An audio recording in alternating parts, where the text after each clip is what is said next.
Harry, who is under the guardianship of the Malfoys, spent his summer practicing and learning some new spells with Draco, hoping to one day use them against the Dark Lord. Back at Hogwarts, Moody becomes the new Defense Against the Dark Arts teacher, and Dumbledore announces that they will be hosting the Triwizard Tournament. The Goblet of Fire selects Cedric, Victor, and Fleur from each of the schools. As everyone cheers on for their champions, the Goblet chooses a fourth champion, and it's Harry Potter. Harry's in shock, and Dumbledore with Snape question Harry. Of course, here Dumbledore is calm. Snape takes Harry with him to read his mind to see if Harry was responsible and discovers he was not. Snape tells Harry he will do whatever he can to protect him, especially since he was underage. Draco asks Harry if he wants his father to fight against the dumb rules of the Goblet, despite it being magically bound. But Harry refuses and has an idea. Harry, who has the time turner that Pansy gave him, which was stolen from Hermione, tells Draco he wants to find out who did it by going back in time to see if anyone tampered with the Goblet. Harry and Draco go back a day to see if anyone did, and they find out that Moody gets close enough to the Goblet and is ready to throw Harry's name into it. Harry becomes very suspicious and goes further back in time to discover that Moody isn't who he appears to be, and that he has been drinking Polyjuice Potion. Harry rushes to Dumbledore to tell him what would happen with the Goblet. Dumbledore with other professors managed to take Moody into custody, realizing it was Crouch all along. They managed to find the real Moody and thank Harry and Draco. Harry and Draco get to their present and manage to find out that Harry was no longer champion. Harry is relieved at the very thought of it, but figures that Voldemort has something to do with the Goblet. Harry meets with Pansy, telling her he was supposed to be in the tournament and that thanks to her he was able to change the past.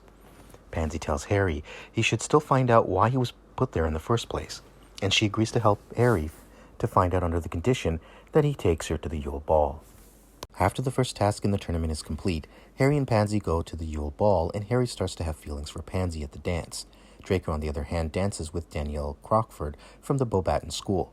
Pansy says she and her gang of girls have heard rumors that something was going to go down during the third task, that the Death Eaters could be involved, but she isn't sure.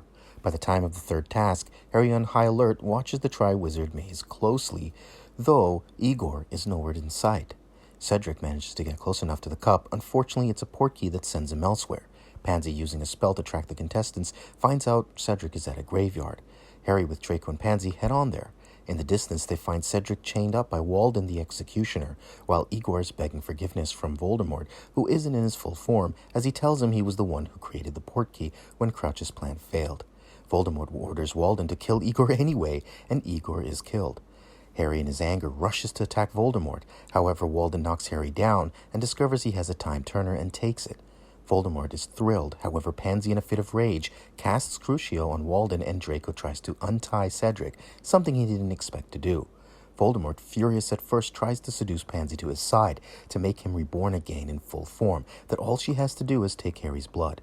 Pansy points her wand at Voldemort till Lucius Malfoy shows up, stopping Pansy. Voldemort laughs, and Harry wakes up believing that perhaps Lucius betrayed him. However, Lucius turns around and points his wand at Voldemort. Lucius says, "You have failed, my Dark Lord, for I have found someone who will become more powerful than you could ever dream of. The true heir to Slytherin, Harry Potter. Harry, do the honors. Kill him." Harry looks at Voldemort and screams at him for murdering his parents. He grabs his wand and casts Avada Kedavra, killing the deformed body of Voldemort, but also makes himself unconscious and taken back to Hogwarts Hospital Wing, where he awakens to Pansy and Draco by his side. "Is he gone? Is Voldemort dead?" Dumbledore shows up with Snape as Draco and Pansy leave. "Voldemort is no more, but I would not be surprised if he tried to find a way again. His spirit lurking out there, somewhere."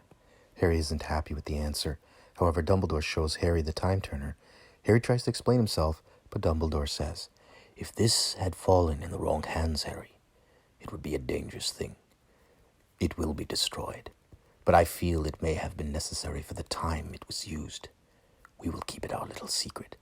The year ends with Slytherin winning the House Cup and bonus points rewarded to Draco for saving Cedric, Pansy for showing courage when she had none at the Chamber of Secrets, and for Harry stopping the Dark Lord's rise. Harry tells Pansy that he wants to tell her how he feels about her, but since it was in front of her gang of girls, she laughs and runs off. Harry has a smirk as he and Draco head back to the Malfoys. Do you want to see year 5? Comment, like, subscribe, and thank you for watching In the Plot.